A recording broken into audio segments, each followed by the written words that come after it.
ఈరోజు పార్లమెంట్లో నిర్మలా సీతారామన్ గారు ప్రవేశపెట్టినటువంటి బడ్జెట్ ఇది మన రాష్ట్రానికి కానీ దేశ ప్రజలకు కానీ ఏమాత్రం ఉపయోగపడేది లాభం చేసేది లేదు. మొత్తం అంతా కూడా కార్పొరేట్ పెద్ద పెద్ద బిజినెస్ హౌసెస్కి తోడ్పడే విధంగా, విదేశీ పెట్టుబడులకు తోడ్పడే విధంగా ఉంది. ఇంత చేసినా షేర్ మార్కెట్ పడిపోయిందే తప్ప పెరగలేదు. అంటే కింద పెట్టి లిఫ్ట్ పెట్టి పైకి లేపాలన్నా ఎకానమీ లేచే పరిస్థితుల్లో లేదు అనేది ఈరోజు యూనియన్ బడ్జెట్ ప్రవేశపెట్టడంతో షేర్ మార్కెట్ స్పందించినటువంటి తీరే అర్థమవుతుంది. ప్రపంచం అంతా సంక్షోభం ఉంది, మేము దాని నుంచి ఎదుర్కొని నిలబడుతున్నాం అని చెప్పే మాటలకు అర్థం లేదు. ఈరోజు ఈ బడ్జెట్లో ప్రజల్ని వదిలేసి, గాలికి వదిలేసి, వాళ్ళకి ఎటువంటి ట్యాక్స్ కన్సెషన్స్ లేవు. పరోక్ష పన్నులు అత్యధిక భాగం సాధారణ ప్రజలు కడుతున్నారు.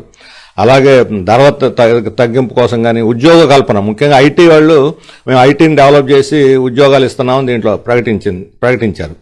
కానీ వేలాది ఉద్యోగాలు పోతుంటే వందల ఉద్యోగాలు కల్పిస్తున్నారు. ప్రతిరోజు ఐటీ ఉద్యోగులు వేల మంది కోల్పోతున్నారు. ఏదో కంపెనీ తీసేస్తూనే ఉంది.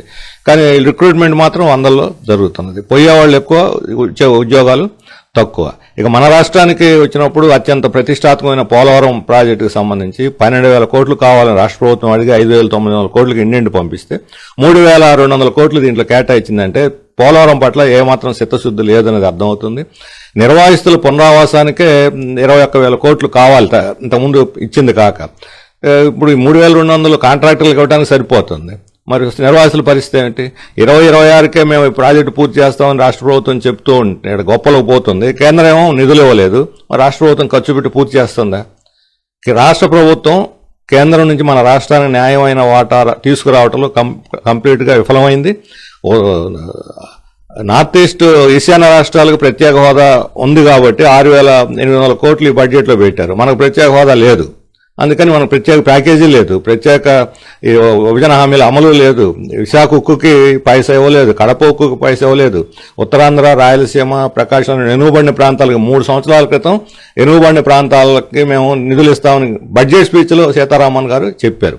ఇప్పుడు ఈ 3 బడ్జెట్లో 0, ఈ బడ్జెట్లో కూడా 0. ఎనుగుబడిన ప్రాంతాలకి ఒక పైసా కూడా కేటాయించలేదు. ఏ రకంగా ఆంధ్రప్రదేశ్ అభివృద్ధి అవుతుంది? డబుల్ ఇంజిన్ సర్కార్ అంటూ రోజు మూత పుట్టించడం తప్ప, డబుల్ ఇంజిన్ కాదు సింగిల్ ఇంజిన్ కూడా ఈరోజు మొరాయిస్తుంది పని చేయకుండా. అందుకని దాన్ని షెడ్లో తోయాల్సిన పరిస్థితి వస్తుంది ఇంజన్లన్నింటినీ కూడా.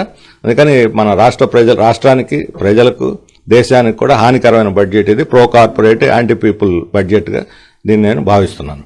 Welcome to our YouTube channel. Don't forget to like, subscribe and share the videos.